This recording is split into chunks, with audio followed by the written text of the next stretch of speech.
अवतारवाद की चर्चा करते हैं, कुछ दर्शन है जो आत्मा और शरीर को एक ही मानते हैं। तो जैसे बौद्ध दर्शन है, चारवाकी एक अलग नीति से चलते हैं, और जो उत्तर मीमांसा है एक अलग नीति से, पूर्व मीमांसा वो एक अलग नीति। ये दर्शन और उपनिषद का फर्क भी थोड़ा सा बता दीजिए, बड़ा कंफ्यूजन होता है लोग। वेद या वेदांत फिर बाद में उपनिषद का जो हिस्सा है, षड दर्शन, और उसमें फिर 3 नास्तिक दर्शन भी, जैन, बौद्ध और चारवाक भी जोड़ दीजिए। तो ऐसे जो दर्शन है, ये हमारी एक पूरी धरोहर दिखाई पड़ती है। लेकिन सब गड्ढमड्ढ हो गया सामान्य जन में, वो सोचता है ये सब एक ही है और यह सब अलग। इसको थोड़ा सा एक ऐसा कि आसान भाषा में समझ में आ जाए और किसी की रुचि बढ़े या वो समझे कि इन पर कैसे आगे बढ़े। देखिए, हर मनुष्य वेद नहीं पढ़ सकता, क्योंकि वेद पढ़ने के लिए विशेष रूप से तैयारी चाहिए, भाषा पर विशेष पकड़ होनी चाहिए, और वेद पढ़ने के लिए हमें एक लंबा समय देना पड़ता है, जो सभी के लिए संभव नहीं है। वेद को समझने के लिए वेदांग है। वेदांग को समझे बिना, जिसमें ज्योतिष भी आता है, निरुक्त भी आता है, निघंटु भी आता है, तो वेदांग को समझे बिना हम वेद को नहीं समझ सकते।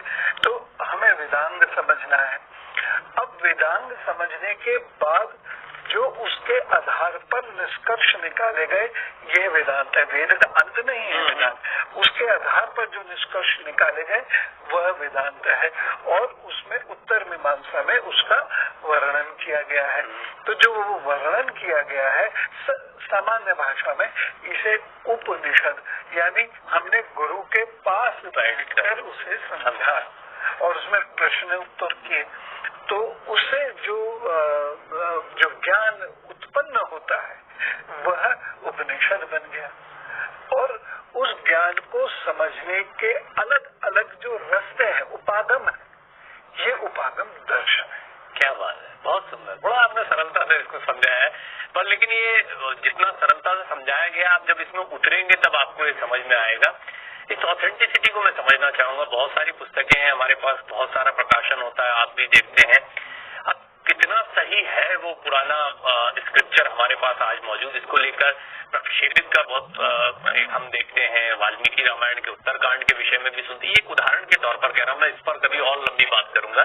लेकिन हम देखते हैं कि हमारे पास जितना भी कुछ मटेरियल मौजूद है वो कितना ऑथेंटिक है और कितना छेड़छाड़ के साथ में, इसको आप कैसे फिल्टर करते हैं? देखिए, प्रक्षिप्त तो हुआ है, क्योंकि जो व्यक्ति टीका लिख रहे हैं, जो व्यक्ति टिप्पणी कर रहे हैं, उनका चाहे ना चाहे एक बुद्धिजीवी का अपना विचार उसमें आ जाता है, तो प्रक्षिप्त तो हुआ ही है। बहुत से धर्म ग्रंथों में ऐसा भी किया गया है कि राजा को प्रसन्न करने के लिए उसमें बढ़ाई कर दी गई, तो वो बिल्कुल ग्रंथ का मतलब आधार ही बदल गया उससे। तो ऐसे बहुत सारे ग्रंथ हमने श्रद्धा से पढ़ते हैं, ये एक अलग बात है, लेकिन उसमें जो है वो उसका जो विज्ञान है वो पूरी तरह समाप्त कर दिया गया। ऐसा होता है। तो अब इसको हम कैसे माने कि जो हम पढ़ रहे हैं ये ठीक है। जहां भी भारतीय दर्शन, भारतीय धर्मशास्त्र जहां भी तर्क और विज्ञान से दूर जाए उसे उठाकर रख दीजिए, वो आपके काम का नहीं। क्योंकि कोई भी भारतीय शास्त्र विज्ञान और तर्क के बिना, तर्क संहिता तो हमारे यहाँ एक बड़ा दर्शन माना गया है, तो जब कोई भी शास्त्र तर्क और दर्शन के बाद भाव की जागृति करेगा, तब तो वह उचित नहीं है, उसमें प्रक्षिप्त है बहुत सारे, और वो हमारे काम नहीं आएगा।